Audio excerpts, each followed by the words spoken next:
Presidente da República José Ramos Horta manifesta condolência ao falecimento do artista português Luís Represas.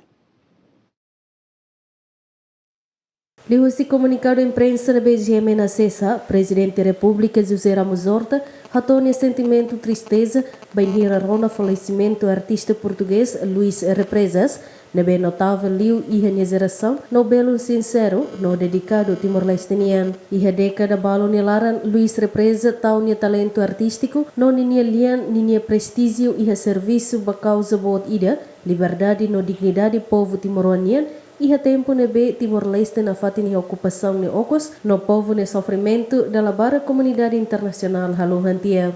Leho siniak nanano o título Timor sai no dar símbolo solidariedade, esperança no resistência nebe macas, amores consciência sira no mobiliza apoio husi sociedade português no internacional. Matibian ni ligação ao povo Timor-Leste la remata a restauração independência e renebe ni rola parte a visita oficial husi presidente da República Portugal Jorge Sampaio mai Timor-Leste onde faz ao povo momento ida nebe significativo leu e a história timornian. No matibian fila mai Timor-Leste ocasião onde mantém na fate na amizade mete na beniacuda ho Timoroansira.